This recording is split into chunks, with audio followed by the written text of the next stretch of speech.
തുടങ്ങുന്നത് 2017-ലാണ്. അപ്പോൾ എനിക്കൊരു റംബുട്ടാൻ കൃഷിയാണ് ഞാൻ മെയിനായിട്ട് ചെയ്തുകൊണ്ടിരുന്നത്. അപ്പോൾ അതിനുവേണ്ടിയാണ് കുളം പണിത്. എന്ത് മത്സ്യത്തെ ഇടണമെന്ന് ആലോചിച്ചപ്പോഴത്തേക്കും ഞാൻ അതിന് മുമ്പേ ഒരു കല്യാണത്തിന് പോയപ്പോൾ അരുണിനെ പരിചയപ്പെട്ടുണ്ടായി. അപ്പോൾ പുള്ളി ഗൗറ ബ്രീഡിങ് ഉണ്ടെന്ന് അറിയുകയും ഞാൻ പുള്ളിയുടെ അടുത്ത് പോയിട്ട് ഒരു 200 മീനെ, അപ്പം ഈ പടുതാക്കുളം ഉണ്ടാക്കാനും അരുണാണ് എന്നെ സഹായിച്ചത്. അപ്പം അതിൻ്റെ ഡ്രെയിനേജ് സിസ്റ്റം എന്ന് പറഞ്ഞു കഴിഞ്ഞാൽ നമ്മൾ ആ പടുതാക്കുളത്തിൻ്റെ അടിഭാഗം തന്നെ തുളച്ച് അവിടെ നിന്നാണ് ഇറിഗേഷന് വേണ്ടി വെള്ളം പോയിക്കൊണ്ടിരുന്നത്. അത് എൻ്റെ ഒരു മലയുടെ മണ്ടയിലാണ് വീട്. അതുകൊണ്ട് ഇറിഗേഷന് വേണ്ടി എനിക്ക് കറണ്ടിൻ്റെ ചിലവൊന്നും വന്നിരുന്നില്ല. അപ്പോൾ ഞാൻ ഈ 200 മീൻ കുഞ്ഞുങ്ങളെ കൊണ്ടുവന്നു വളർത്തി. ഒരു കൊല്ലം കഴിഞ്ഞപ്പോൾ ഞാൻ കുറച്ച് ഉപയോഗിച്ചു. അപ്പോൾ ഞാൻ എന്നോട് പറഞ്ഞു വേണേൽ നമുക്ക് ബ്രീഡിങ് ആകാം എന്ന് പറഞ്ഞ് ഞാൻ 6 കുളങ്ങൾ പിന്നീടുണ്ടായി. അപ്പോൾ എനിക്ക് ഐഡിയലായിട്ടൊന്ന് തോന്നിയത് 20/16 എന്ന് പറഞ്ഞാൽ ഇവരുടെയൊക്കെ അഡ്വൈസോടുകൂടി 20/16 ഉള്ള ആ രീതിയിലുള്ള കുളമെടുത്ത് 5 അടി താഴ്ച. അപ്പം അതിൻ്റെ കുളങ്ങളിൽ അന്ന് ഞാൻ പോകുമ്പോൾ 8 അടി താഴ്ച വരെ ഉണ്ടായിരുന്നു. അപ്പോൾ എൻ്റെ കുളങ്ങൾക്ക് ഒരു വ്യത്യാസം എന്താണെന്ന് വെച്ച് കഴിഞ്ഞാൽ സൈഡിൽ ഫെൻസിങ്ങും മുകളിലും നെറ്റിട്ടിരുന്നു. അപ്പം നമ്മൾ യാതൊരു ഇലകൾ വീണാലും ഇതിനകത്തോട്ട് വീഴാറില്ലായിരുന്നു. ഇല വീണാൽ എൻ്റെ കുളത്തിൽ അക്യുമുലേറ്റ് ചെയ്താൽ അതിനുള്ള ഡെപ്ത് ഇല്ലായിരുന്നു. പക്ഷെ നമ്മൾ 8 അടി കുളം പണിത് കഴിഞ്ഞാൽ ഒരു 3 ഫീറ്റ് വരെ വേസ്റ്റ് വന്ന് അക്യുമുലേറ്റ് ചെയ്താലും പേടിക്കാനില്ല എന്നുള്ളതാണ് എനിക്ക് തോന്നുന്നത്. പിന്നീട് നമ്മൾ ചെയ്തത് എന്താണെന്ന് വെച്ചാൽ കേജ് സെറ്റിങ്. ഇതിനൊക്കെ സമയം ഗ്രാജുവലായിട്ട് സമയമെടുത്തു. സൈഡിൽ കേജ് സെറ്റ് ചെയ്യുക. അതിനു മുമ്പേ തന്നെ നമ്മൾ മെയിൽ ആൻഡ് ഫീമെയിൽ ഐഡൻറ്റിഫിക്കേഷൻ ആദ്യം എനിക്ക് ഇച്ചിരി ബുദ്ധിമുട്ടായിരുന്നു. അതെനിക്കൊന്നും മനസ്സിലായിരുന്നില്ല.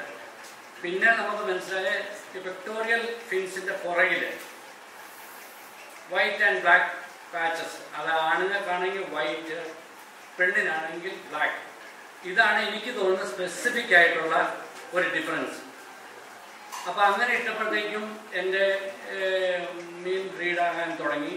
അപ്പം ഞാൻ അതിന് വേണ്ടി ഒരു കേജ് സെറ്റ് ചെയ്തിരുന്നു. അപ്പോൾ ആ കേജ് സെറ്റ് ചെയ്ത പ്ലാസ്റ്റിക് കൊണ്ടാണ്. ആ കേജിൻ്റെ വീഡിയോസ് എനിക്ക് ഇവിടെ ചിലപ്പോൾ കാണിക്കാൻ പറ്റും. ഞാൻ എൻ്റെ തന്നെ കുറച്ച് വീഡിയോ ക്ലിപ്പിംഗ് ഇവിടെ കൊണ്ടുവന്നിട്ടുണ്ട്.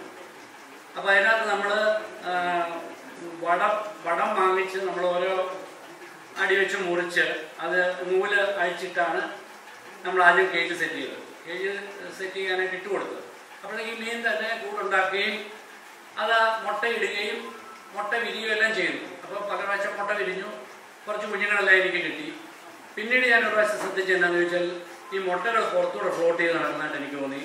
അപ്പോൾ ആണ് വന്ന് ഇതെടുത്തേച്ച് ഇത് കൊണ്ട് തിരിച്ച് അങ്ങോട്ട് ഡെപ്പോസിറ്റ് ചെയ്ത് നടക്കുന്നുണ്ട്. അപ്പോൾ ഞാൻ വിചാരിച്ചു ഏതൊക്കെ ഈ മുട്ട ഒന്ന് എടുത്തു പരീക്ഷിച്ചാലോന്ന് ചോദിച്ച് ഞാൻ ഒരു പ്രാവശ്യം ഈ കേജ് അങ്ങ് എടുത്തു. കേജ് എടുത്തിട്ട് 200 ലിറ്ററിൻ്റെ വീപ്പയ്ക്കകത്തോട്ട് ഞാൻ ഈ കേജ് കൊണ്ട് വെച്ചിട്ട് അതിനകത്തുനിന്ന് മുട്ടകൾ മുഴുവൻ ഒരു അരിപ്പ കൊണ്ട് എടുത്ത് ഒരു ചെറിയ ബേസിനകത്തേക്കാക്കി. എന്നിട്ട് പിന്നെ ഇതിനെപ്പറ്റി നമുക്കൊരു ഇൻഫർമേഷൻ ഇല്ല. നമ്മൾ ഇന്നലെ ബ്രീഡ് ചെയ്തിട്ടില്ല, ബ്രീഡിങ് മുട്ട എടുത്തിട്ടില്ല. അപ്പം ശരിക്കും പിന്നെ തോന്നി എന്താണെന്ന് വെച്ചാൽ നമ്മളൊരു തായ്ലാൻഡിൽ ഇതിൻ്റെ ബ്രീഡിങ് നടക്കുന്നതായിട്ട് നമ്മൾ പല വീഡിയോസും കണ്ടായിരുന്നു. അപ്പം ഗൂഗിൾ ട്രാൻസ്ലേറ്റർ വഴി നമ്മൾ ഈ തായ്ലൻഡിൽ എന്നാ കാണിക്കുന്നതെന്ന് ഉള്ള കാര്യം മനസ്സിലാക്കാൻ പറ്റി. അപ്പോൾ കുറേ ഇൻഫർമേഷൻ അവിടെ നമുക്ക് കിട്ടി. ആ ഇൻഫർമേഷൻ വഴി നമ്മൾ ഇതിനെ ആദ്യം ഈ കുഞ്ഞുങ്ങളെ എടുത്തതിനെ ബേസിനകത്താക്കി വീടിനകത്ത് കൊണ്ടുവച്ചു. അകത്ത് കൊണ്ടുവച്ച് കഴിഞ്ഞപ്പോൾ 3 ദിവസം കഴിഞ്ഞപ്പം ഇതിന് ചെറിയ വാലുണ്ടാകുകയും ഇത് അതിനകത്ത് ഓടുന്നതായിട്ട് നമുക്ക് മനസ്സിലാകുകയും ചെയ്തു. അവിടത്തേക്ക് ബൈ ചാൻസ് എൻ്റെ വീട്ടിലൊരു പയ്യൻ വന്നു. അവന് മീനിനെ ബ്രീഡ് ചെയ്യുന്നു, ആർട്ടീമിയ ഉണ്ടാക്കുന്നുണ്ടെന്ന് പറഞ്ഞു. അപ്പോൾ ഞാൻ അവനോട് അപ്പം തന്നെ പറഞ്ഞു നമുക്ക് വിളിച്ചിട്ട് ആർട്ടീമിയ ഒന്ന് സെറ്റ് ചെയ്യണം, എൻ്റെ കുഞ്ഞുങ്ങളെ ഞാൻ ഇങ്ങനെ ഇട്ടിട്ടുണ്ടെന്ന് പറഞ്ഞു. ആ പയ്യൻ തന്നെ ഒരു 2 ലിറ്റർ ബോട്ടിലിനകത്ത് എടുത്ത് ഓള ഉണ്ടാക്കി. ഞങ്ങൾ അപ്പം തന്നെ പോയി ഏറേക്കർ വാങ്ങിച്ചു.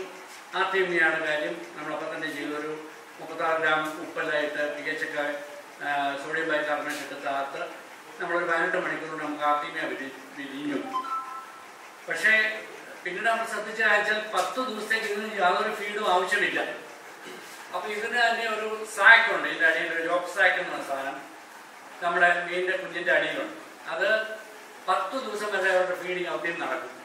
10 ദിവസം കഴിയുമ്പോഴാണ് നമുക്ക് ഇതിൻ്റെ ഫീഡ് വേണ്ടി വരുന്നത്. അപ്പോഴത്തേക്കും മൊയിനായും ആർട്ടീമിയായും തിന്നുന്ന പ്രായമാണ്.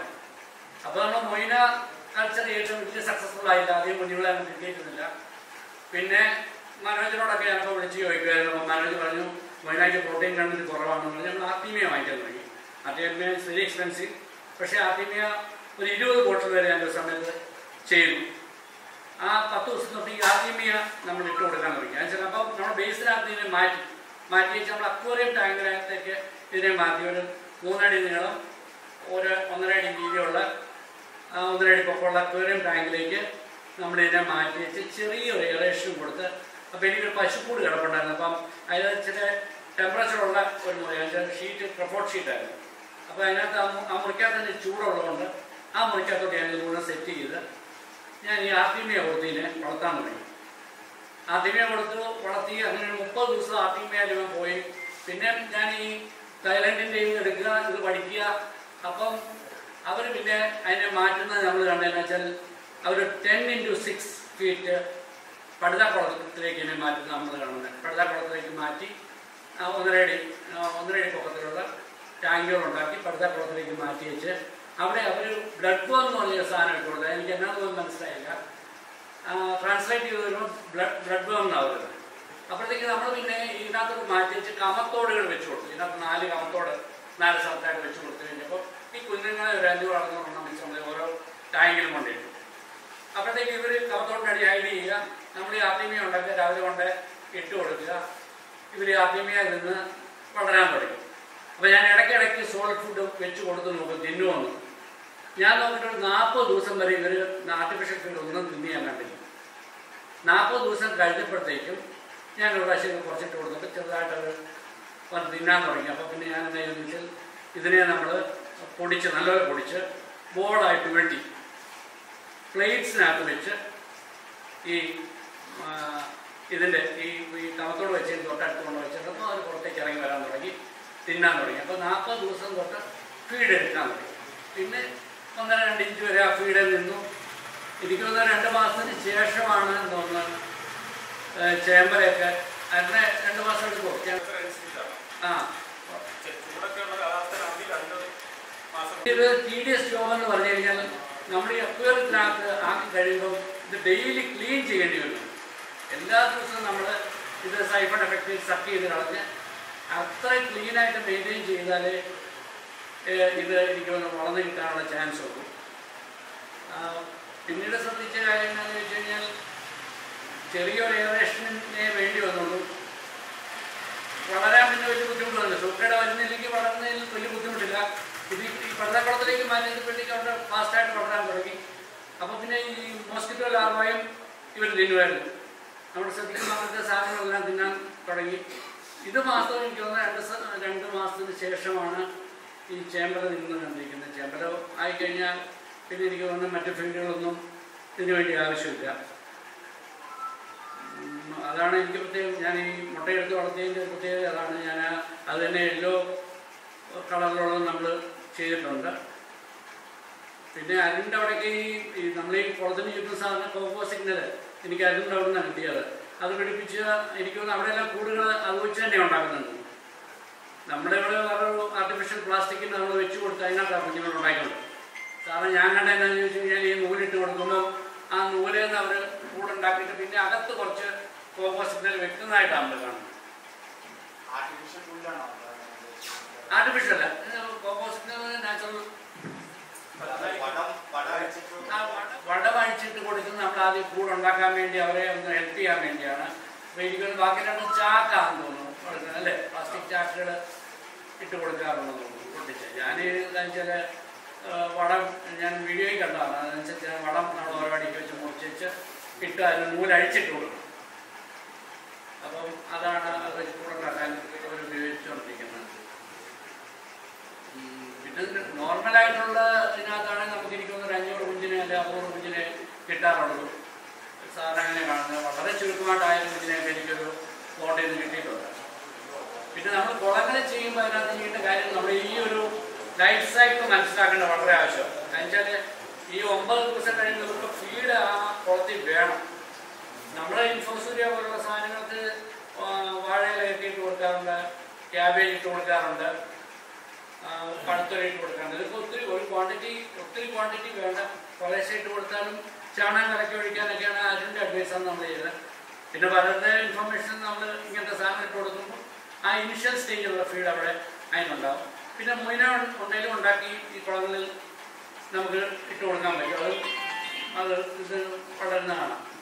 പിന്നീട് ഒരു ഘട്ടം കഴിയുമ്പോൾ ഞങ്ങൾ ചെയ്തുകൊണ്ടിരിക്കുന്നത് വെച്ചാൽ നമ്മൾ ഈ 10-25-30 ദിവസം കഴിയുമ്പോഴത്തേക്കും കുറച്ചുകൂടെ പെട്ടെന്ന് ആർട്ടിഫിഷ്യൽ ഫീഡ് കുളങ്ങളിൽ തിന്നാറുണ്ട്. ആ സമയത്ത് നമ്മൾ ഈ ഫീഡ് തന്നെ പൊടിച്ചതുപോലെ ബോളായിട്ട് ഉരുട്ടി വെച്ച സാധനം നമ്മൾ ഈ കുളത്തിൻ്റെ സൈഡിൽ നമ്മൾ ഒരു 2 ഇഞ്ച് താഴെയായിട്ട് ഒട്ടിച്ച് വെച്ച് കൊടുക്കുമ്പോൾ ഇവർ വന്ന് തിന്നാറുണ്ട്. ഇവർ കുളത്തിൽ ബ്രീഡിംഗ് പേരെ നമ്മൾ ഇട്ടിരിക്കുന്നതാണ് കാണിച്ചിരിക്കുന്നത്.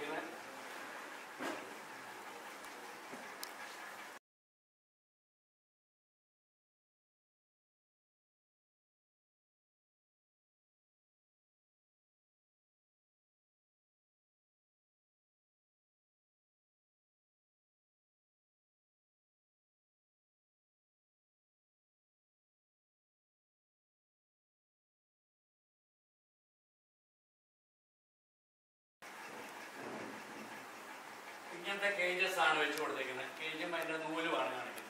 ഇതാ മുട്ട എടുത്തിരിക്കുന്നത് നമ്മൾ.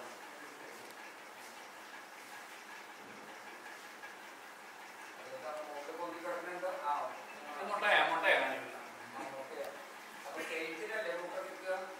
അല്ല, നമ്മൾ കേജിൽ നിന്ന് മുട്ട എടുത്തു. നമ്മൾ ഈ കുളത്തിൽ നിന്ന് കേജിനകത്ത് മുട്ട എടുത്ത് നമ്മൾ ടാങ്കിലേക്ക് മാറ്റി. ഇത് ഫ്ലോട്ട് ചെയ്ത് കിടക്കാൻ ചിലതൊക്കെ വാല് വന്നിട്ടുണ്ട് കേട്ടോ. മൂവ് ചെയ്യാൻ തുടങ്ങി. വിരിഞ്ഞു തുടങ്ങി. ഇത് 3-ാമത്തെ ദിവസം. സാധാരണ ഒരു 26 തൊട്ട് 28 വരെ ഉള്ള ചൂട്. കുറച്ച് തണുപ്പില്ല. നമ്മൾ റൂമിനകത്ത് വെച്ചാണ് ചെയ്യുന്നത്. നമ്മളെ മുറിക്കകത്ത് തന്നെ. അങ്ങനെ ഡേറ്റ് ഒന്നുമില്ല.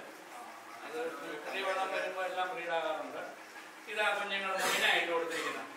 ഇതുണ്ട് കുഞ്ഞുങ്ങൾ തീറ്റ തിന്നാൻ തുടങ്ങി.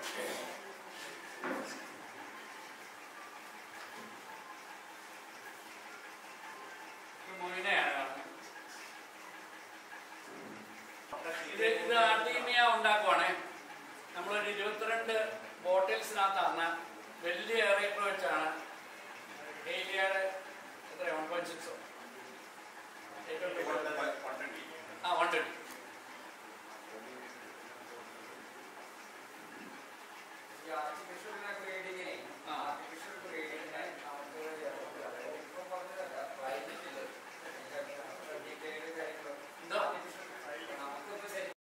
ബ്രീഡിംഗ് എല്ലാം പോണ്ടിലേ നടക്കുള്ളൂ.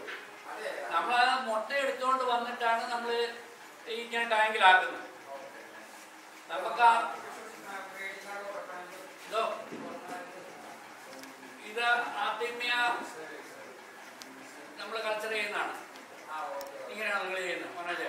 ഇങ്ങനെ തന്നെയാണ് ഉണ്ട്.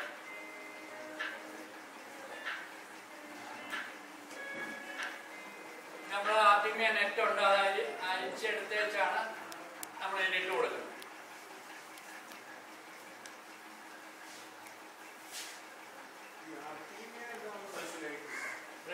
ഫ്ലൈങ് എന്ന് പറയുന്ന സാധനമാണ്. ആദ്യമേ നമുക്ക് വാങ്ങിക്കാൻ കിട്ടുന്ന ടിന്നകത്ത് കിട്ടുന്ന ഷ്രിംപ് പോലെ ഇരിക്കുന്ന സാധനം ലൈവാണ്. ഇവർക്ക് ആദ്യം ഇനിഷ്യൽ സ്റ്റേജിൽ ലൈവ് ഫുഡ് തന്നെ വേണം. ലൈവ് ഫുഡേ കഴിക്കുള്ളൂ. വേറെ മുട്ടയുടെ കൂടിയിട്ട് കൊടുത്താൽ കഴിക്കുന്നില്ല. ലൈവായിട്ടുള്ള സാധനം മാത്രമേ അവർ കഴിക്കാറുള്ളൂ. ഇതേപോലെ പോണ്ടിനകത്തുണ്ടായ കുഞ്ഞുങ്ങൾക്ക് നമ്മൾ ഫീഡ് ഇങ്ങനെ വെച്ച് കൊടുക്കും. സൈഡിൽ ഒട്ടിച്ച്